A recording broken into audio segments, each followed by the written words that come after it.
Ratnagiri सिंधुदुर्गसाठी महायुतीचं weight and वॉचचं धोरण, सूत्रांची माहिती, राणेंच्या घराणेशाहीवर शिंदेंकडून सवाल उपस्थित.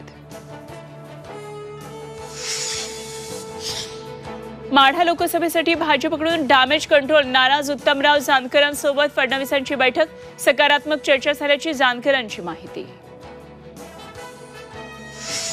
कोल्हापुरात संजय मंडलिक आणि धैर्यशील मानेंचं जोरदार शक्ती प्रदर्शन, थोड्याच वेळात अर्ज दाखल करणार. साताऱ्यामध्ये पवारांच्या उपस्थितीत शशिकांत शिंदेंचं शक्ती प्रदर्शन. सांगलीमध्ये मवियातील धुसफूस कायम, मवियाच्या मेळाव्यावर जिल्हा काँग्रेसचा बहिष्कार. विश्वजित कदम, विशाल पाटील यांची नाराजी दूर करण्यासाठी संध्याकाळी नागपूरमध्ये काँग्रेसची बैठक. श्रीकांत शिंदे फाउंडेशनच्या आर्थिक व्यवहाराची चौकशी करा. राऊतांचं पंतप्रधानांना पत्र, 500 ते 600 कोटींचा भ्रष्टाचार केल्याचा आरोप, तर पत्राचा घोटाळ्याच्या आरोपीच आमच्यावर आरोप करत असल्याचा श्रीकांत शिंदेंचा पलटवार.